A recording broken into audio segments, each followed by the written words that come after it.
Hello everyone, स्वागत है आप सभी का एक बार फिर से हमारे चैनल जीडीसी मेडिसिन पे। हम अपने इस चैनल पे दवाइयों की जानकारी, रोगों की जानकारी एवं स्वास्थ्य देखभाल से जुड़े हर एक टॉपिक की जानकारी यहाँ पे देते रहते हैं। तो अगर आप भी हमारे इस चैनल पे नए हैं तो इसे जरूर सब्सक्राइब करें। आज हम बात करने वाले हैं बहुत ही कॉमन समस्या जो कि आपको लगभग हर एक एज में बहुत से बच्चों को या कह सकते हो बहुत से बुजुर्ग को या एडल्ट में भी देखने को मिल जाती है। जी हाँ, आज हम बात करेंगे पाचन तंत्र को ठीक करने के लिए ऐसे कौन कौन से घरेलू उपाय हैं, आयुर्वेदिक उपाय हैं जिसे आप अपना सकते हो, जिससे आपका ओवरऑल डाइजेशन ठीक होगा। साथ ही साथ पाचन तंत्र से रिलेटेड जो समस्या है, कब्ज की समस्या हो, एसिडिटी की समस्या हो, अपच की समस्या हो, जलन की समस्या हो या किसी भी प्रकार की दिक्कत होती है ना डाइजेशन से रिलेटेड, उन सभी समस्या को ठीक करने के लिए आप क्या उपाय कर सकते हो, क्या घरेलू उपाय कर सकते हो या ऐसे क्या क्या स्टेप अपना सकते हो जिससे आपका ओवरऑल डाइजेशन ठीक होगा, इसी के बारे में बात करेंगे। तो पूरे वीडियो में लास्ट तक बने रहिएगा ताकि कोई भी इंफॉर्मेशन मिस ना होने पाए। और इसी प्रकार से हेल्थ से जुड़े टॉपिक के वीडियोस के लिए आप हमारे चैनल को विजिट कर सकते हो। जी हाँ, अगर हम बात करते हैं कि भैया पाचन तंत्र को ठीक करने के लिए पहला घरेलू उपाय यही है कि भोजन के तुरंत पश्चात, जैसे आप खाना खाते हो, खाना खाने के तुरंत बाद आपको लेटना नहीं है,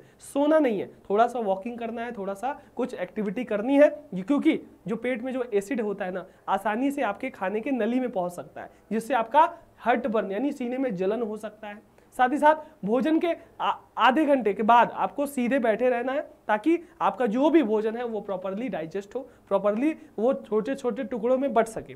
साथ ही साथ जल की उचित मात्रा, खासकर पानी, ज्यादा से ज्यादा आप अगर पानी पियोगे तो पाचन और कब्ज ये सारी चीजें ठीक रहती है। क्यों? क्योंकि पानी की अगर पर्याप्त मात्रा है ना आपके बॉडी में तो आपका मेटाबॉलिज्म भी ठीक करेगा, साथ ही साथ आपके चर्बी वगैरह को भी बढ़ने नहीं देगा, एज वेल एज आपका ओवरऑल कह सकते हो कैलोरी वगैरह को, इसमें जल में कैलोरी ज्यादा नहीं होती तो इसको धीरे धीरे डाइजेशन करने में भी एक तरीके से पानी का उचित मात्रा सही होगा। तो भैया खाना खाने के बाद तुरंत लेटना और सोना नहीं है, थोड़ा सा एक्टिविटी करनी है, आधे घंटे के बाद 1 घंटे के बाद पानी पीना है, पानी की उचित मात्रा पीनी है जिससे अच्छे से डाइजेस्ट हो पाए आपका भोजन और जो कब्ज वगैरह की समस्या होती है वो ना हो पाए। तो ये आपका पहला उपाय है।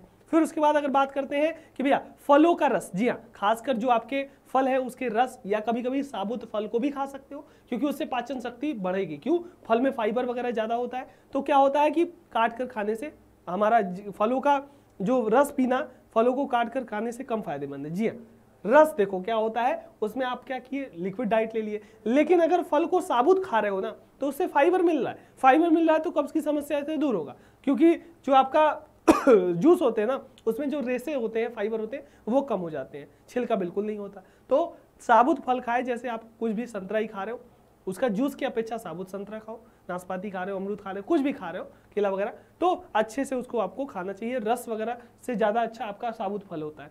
साथ ही साथ निगलने से पहले आपको भोजन को जितना ज्यादा चबा सको, जी हाँ, सबसे पहला आपको यही है कि जितना ज्यादा आप चबा सको, जितना चबाओगे मुंह में ही वो बहुत ज्यादा एकदम लिक्विड बन जाएगा, लिक्विड बन जाएगा तो आपका ओवरऑल डाइजेशन भी अच्छे से होगा, डाइजेस्टिव जो आपके रस हैं, जो आपके एसिड हैं वो अच्छे से रिलीज होंगे और आज का आपका जो भी भोजन है वो अच्छे से पचा देगा। देखो हमको पाचन शक्ति बढ़िया करना है तो भैया जब आप खाना खा रहे हो तो उससे चबा कर खाओ, अच्छे से चबा कर खाने के बाद समय पे आपका पानी पियो ज़्यादा से ज़्यादा। फिर उसके बाद सोना नहीं है, एक्टिविटी करना है, ये आपको चीज़ देखनी है। रात में थोड़ा कम डाइट लेना है, ये ध्यान देना है, दिन में अच्छी डाइट ले लो। साथ ही साथ जल की उचित मात्रा हो गई। चाय, जी हाँ, चाय और कॉफी ये एसिड को बढ़ाते हैं तो चाय कॉफी तो कोशिश कीजिए कम लीजिए। चाय कॉफी से आपका डाइजेशन खराब होता है ना, इससे अगर पीना है तो 1 गिलास जल का सेवन जरूर करना चाहिए, है ना। तो अगर चाय कॉफी पी रहे हो तो थोड़ा सा पानी पी लो, उसके बाद थोड़ा सा चाय आप पी सकते हो। अगर आप बहुत ज्यादा तलब है तो कोशिश कीजिए नहीं पीने की। साथ ही साथ सर्दी हो गई या बहुत ज़्यादा आपका ब्लड का सर्कुलेशन वगैरह है या गले की पीड़ा में आपका अदरक का प्रयोग करना चाहिए सर्दी को रोकने के लिए, है ना, या फिर आपके बॉवेल संबंधी जो परेशानी है ना उपज को हटाने के लिए ना, तो उस कंडीशन में भी आपका कह सकते हो अदरक।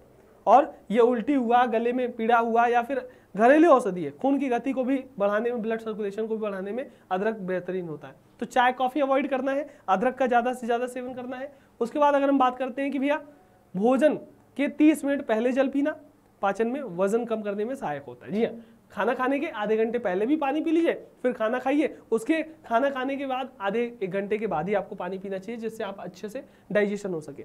पाचन और कब्ज, चाय आयरन भोजन के साथ तुरंत पश्चात चाय और कॉफी लेने से परहेज करें। जी हाँ, खासकर जो आपके आयरन वाले डाइट है या आपने खाना खा लिया उसके बाद तुरंत चाय पी लेते हैं तो उससे भी क्या करते हैं कि आपका आयरन कंटेंट को बाधा पहुंचाते हैं, एज वेल एज आपका पाचन शक्ति भी बिगाड़ते हैं। तो वो कंडीशन में आपको ध्यान देना है ना। फिर अगर देखो मेन हमारा क्या हुआ कि भोजन के आधे घंटे पहले पानी पीना है, भोजन के 1 घंटे बाद, और भोजन करने के बाद ज़्यादा आपको लेटना नहीं, तुरंत एक्टिविटी करनी है। चाय कॉफ़ी का सेवन कम करना है। फल खाना है तो फल का रेशा सहित खाना है। साथ ही साथ आपको ये करना है कि ज़्यादा से ज़्यादा पानी पीना है, एज वेल एज आपका कह सकते हो कि अच्छे खाद्य पदार्थ है उनका सेवन करना है। ये सारी चीज़ें आपको ध्यान रखनी है। तो ये सारी चीज़ें ध्यान रखोगे तो आपका पाचन तंत्र भी सही होगा। और ये घरेलू उपाय है और आपका खुद का उपाय है, इसे कोई करेगा नहीं, आप खुद से कर सकते हो और आपका रिजल्ट भी देख सकते हो कि पाचन शक्ति आपकी बढ़ेगी, डेफिनेटली बढ़ेगी, और आपका जो भी कब्ज है, एसिडिटी है, अदर समस्याएं हैं, वो समस्याएं दूर हो जाएंगी। उम्मीद होगी इसकी जानकारी आपको समझ में आई होगी। इसी तरीके से स्वास्थ्य से जुड़े वीडियोस के लिए आप हमारे चैनल को विजिट कर सकते हो, प्लेलिस्ट वगैरह में लगा दूंगा, उसको विजिट कीजिएगा। वीडियो अच्छा लगा हो, कुछ सीखने को मिला हो तो लाइक से सब्सक्राइब जरूर करें। मिलते हैं किसी अगले वीडियो में, तब तक के लिए अपना और अपना ख्याल रखिए। Thank you so much, all the very best.